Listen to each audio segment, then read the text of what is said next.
What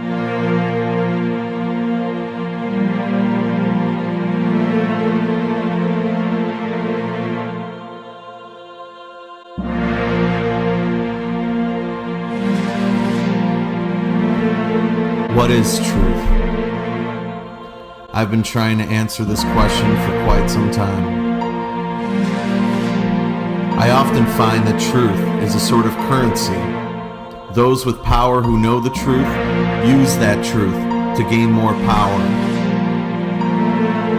They hide the truth from the masses, and they hoard the world's reality. They hide the truth from the masses, and they feed them beautifully disguised deceptions that they can access at the tip of their fingers.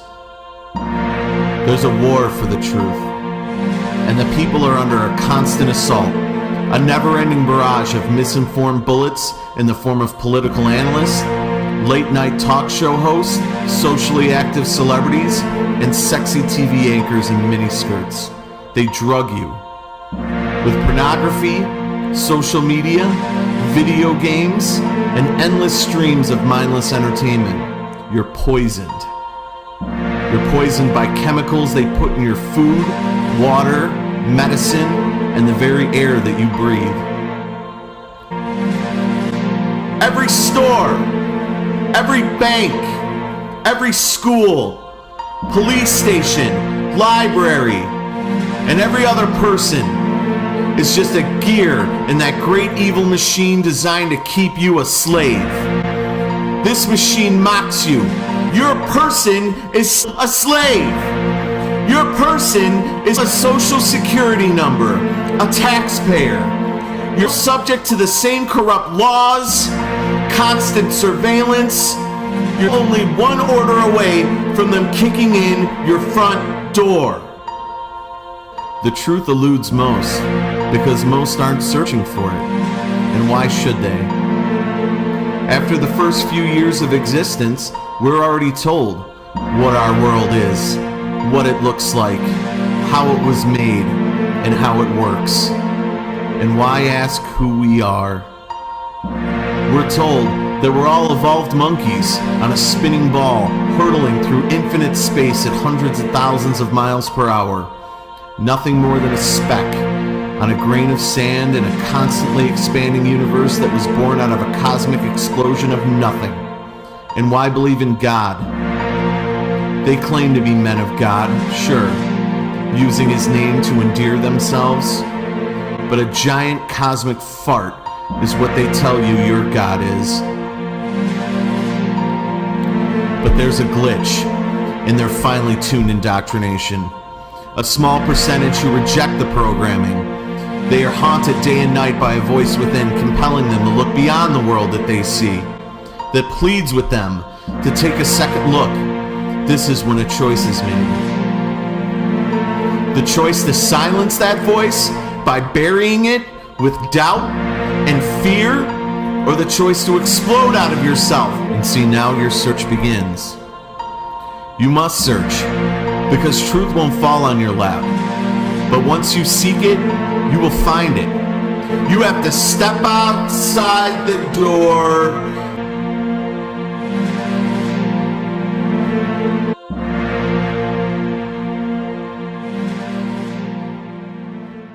Hello, flat earthers, my new friends. I've come to talk about the end. We all once had a hard time seeing where all this conspiracy stuff was leading. But the flat earth awakening has made it all so clear why we're here to serve God, not science. The truth is, you are a divine being with powerful creative abilities. Your fluctuating electromagnetic vibrations and everything you think and speak directly affects reality. Nobody can take away this generative power from you, but you can be coaxed into certain belief systems, therefore generating the very reality that those belief systems create. The direction of our consciousness determines what we manifest. We've all heard, energy goes where attention flows. Our focus is a vehicle for creation. We power this reality with our intent.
Okay, so we have finished our rice experiment. 30 days, I believe, exactly to the date. We've managed to keep it up. Well, I certainly have. You have. I think if I've missed it at all, it's been spoken to once a day. So I would go in and say, I love you with intent to that I love you one. I hate you with intent to that I hate you. And then we would ignore the last one completely. Yeah, like I said, I think if we've missed it, I've probably missed maybe 1, maximum 2 days out of the whole thing. So it's certainly had a consistent speaking to. It's also been in the same place. We were going to take it out and remove it from the sort of colder area that we put it in. However, we had noticed that they'd already started to change, so we figured we might as well. We could see a reaction, couldn't we? Yeah. So we decided to leave it where it was. So yeah, these are our results. We have I love you, which should be able to hold up. We've got a little bit of sort of orangey coloured underneath. There is one small bit of green there, but otherwise, as you can see, it is pretty white. So that's I love you. I hate you. Looks like it's been bleeding. It's gone orangey, reddy, reddy brown. pinky brown. All the way around. Yeah. What's it like underneath? Look. Oh yeah. It's completely. Very different against each other. Yeah. Hold the two bottoms up together side by side. Like I said, there is definitely something in the I love you one, but they've all got yellow in, we've decided as well. They've all definitely had some sort of yellow decay. Decayed, but quite obviously this one's had a different kind of reaction, which is exciting. And then the last one. And then the last one's It's the poor ignored one. which is that one, which is disgusting. Proper it's gone green mould. completely mouldy. Look at that. And it's smelly. Yeah, they have all smelled a It's little bit. really smelly. We can't make out which one is which. It's probably a little bit. Well, I think they're all escaping a bit. They've all got condensation in them as well, which we figured means obviously they've had either some sort of reaction in there, or maybe a little bit of air, because we were worried because we could smell it. We figured one might be leaking, but the fact that all of them have got it means that even that variable is the same. And I think this one is probably smelling slightly more because obviously it has gone mouldier for some reason. However, there is a smell coming from both of them, so they aren't completely airtight. But we thought maybe that the reactions could have been because the one had got more air in it, the seal had gone or whatever. But I don't believe so. They've all Looking had at the the same amount thing. of condensation and stuff on it, I think they are exactly the same. Yeah. And they're just emanating some smell because of how badly they've decayed. I think is the truth. So In it conclusion, worked. Yeah, much to my absolute shock, because I poo-hooed it and didn't think that it was going to work at all. I think it goes without saying, that one, getting the picture there, that one is not bad. not for 30 bad. days. 30 days. That is quite a while for wet rice. Yeah. And then that one, the Yeah. difference is uncanny. Yeah. And then, to have them sit side by side, Yeah. Same amount of light, same amount of warmth, or cold, or something, moisture, everything. To me, you know, that is something. Speaks for itself. Speaks for So in itself. conclusion, we've decided that we're going to try and have more happy words. Yeah. And say nice things to each other more, because Every day. we don't want to be red like this one, and they certainly don't want to be ignored and green like this one. So yeah, well done, Dr. Emoto.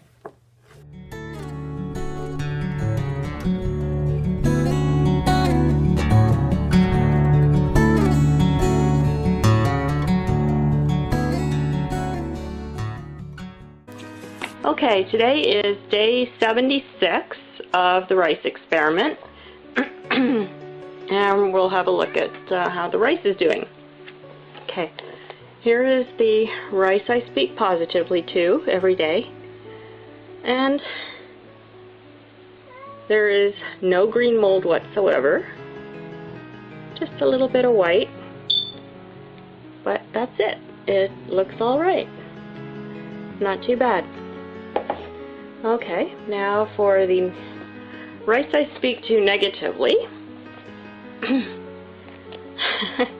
It's just awful. Whole lot of green mold. It's gotten even darker. And green mold there. So there we go. So speak to negatively every day. And the ignored rice has gotten a whole lot worse. Now there's a whole lot more.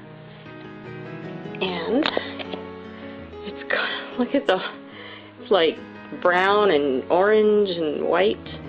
A whole lot of mold. It's gotten like really brown.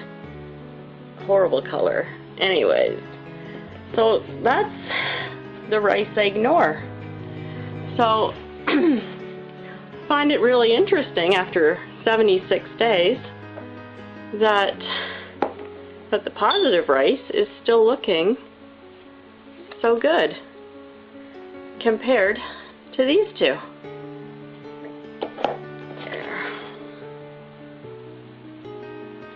I mean, wow. Hey everyone, it's Steve, and it's day 147. It's October the 2nd, 2008.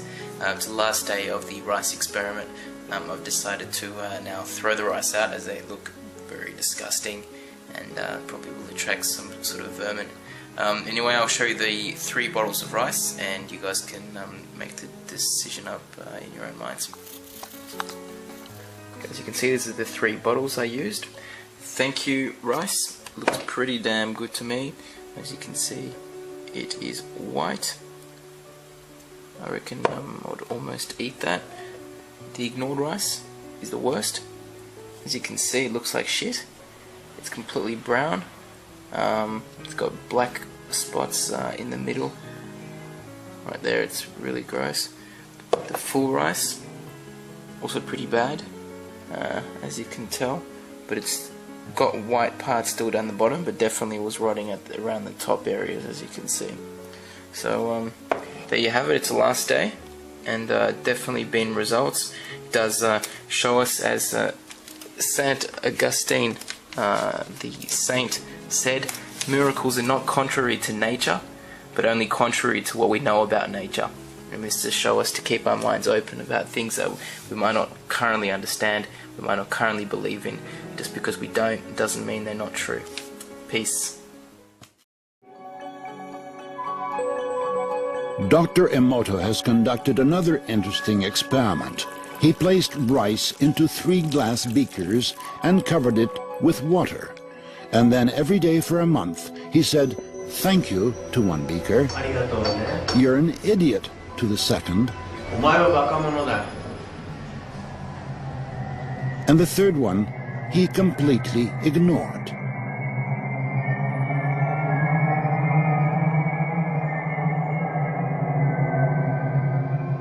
After 1 month, the rice that had been thanked began to ferment, giving off a strong, pleasant aroma.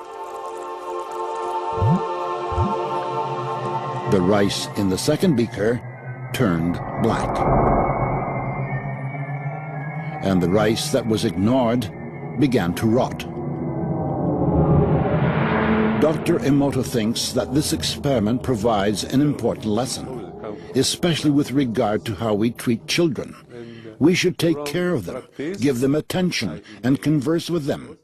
Indifference does the greatest harm. This is more important than I thought, and every day, the more I think about it, the more important I see it is.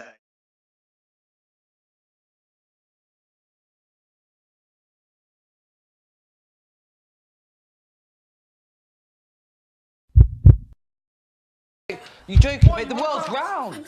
Mate, the world's round. I went and I actually spoke to a bloke who'd said round. You actually, look, this is about politics. Politics is about your views, about your passion. If this is something that you truly believe in, stand up. Yeah, but this is actually something that like you actually really like about. What, way more interesting than that, mate. You're saying the world's flat. Tell us.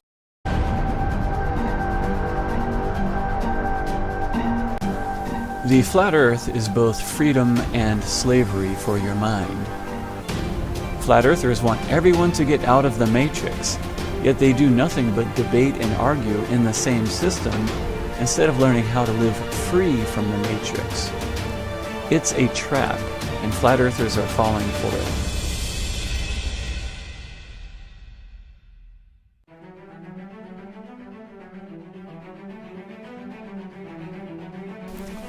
The controllers of this world don't care if you know the truth about the shape of the earth or fake space, as long as you stay in their negative energy system, their matrix. The system feeds on negative energy, mostly in the form of fear or division, and the so-called flat earth movement is perpetuating this system. In order to follow the positive path of light and not the path of darkness or negative energy, we must turn away from the matrix and not look back. There are more than enough positive, well-researched videos on YouTube regarding the flat earth and fake space. After that, we are just feeding the beast when we take an adversarial approach. We think that we are exposing the mainstream political, academic, or science liars, but all we are really doing is creating more negative energy and feeding the same system we claim to be fighting. I will leave up my videos that are not too negative, but my future videos will focus on how to live outside the matrix as much as possible. The easiest and most effective way to exit the matrix is to grow your own food. Food equals freedom. Growing food is like printing money, and anyone can do it. Whether you live on 5 acres, 1 acre, an urban lot, or an apartment, you can grow food. Even the health food industry has sold out to the corporations. All of the so-called organic companies have been bought out. Organic companies like Cascadian Farms, owned by General Mills, or Back to Nature, owned by Kraft, are selling you overpriced, industrially produced crap that is still nutrient deficient. Non-GMO this or organic that, it's all just marketing to them. They're still mass-producing nutrient deficient food.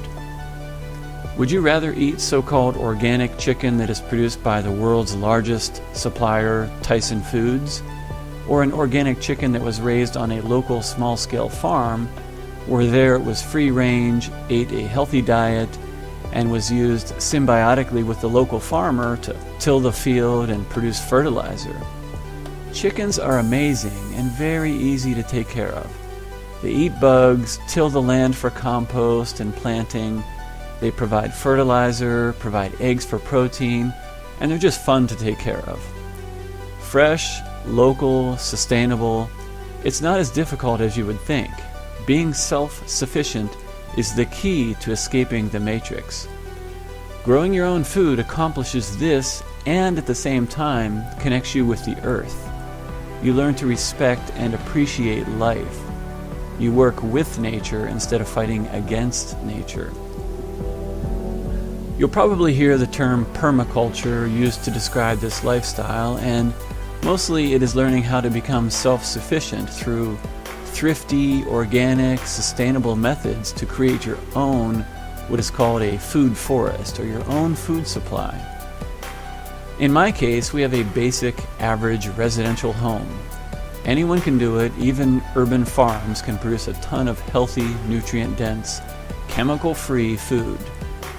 Here we are growing chickens, quail, and a ton of crops, which include perennials such as katuk, an amazing spinach like bush, and moringa trees, longevity spinach, and we have annuals such as beans, cucumbers, broccoli, collard greens, kale. In my next video, I'll give a tour of exactly what crops we are growing and how we did it for next to nothing, and also what we have learned from this process. It's definitely a trial and error, but it's also fun. There's so many variables to take into consideration depending on where you live and what you want to grow, but the change in attitude is amazing. Our goal is to be able to completely live off of what we grow. If you want to escape the negativity of the Matrix and the conspiracy world, I would suggest that you start today and plant something. Watch some videos on how to get started, and you'll see that the change in health and attitude are incredible. Basically, instead of focusing on the negativity of the Matrix, we have turned our backs on that system, and we focus on the positive light of this world. There is an imbalance in the world. You fix it by following the positive path of light. Slowly the light will grow as more people turn their backs on the Matrix. The darkness will shrink in that case, and balance will return. This is the point of most spiritual beliefs, to follow the path of righteousness, the path of the light, and to turn your back on the darkness. So I hope that this video was interesting. It may upset some people, but like I said, this is my course. I'm going to focus on things that are practical. I don't like to just sit there and talk things into the ground forever. We know that the system is full of lies, and so what do you do with that? Do you argue and do you participate in the system, or do you take a practical approach and figure out how to get out of the system and how to thrive out of the system, how to create your own system? So, thank you so much for watching, and adios.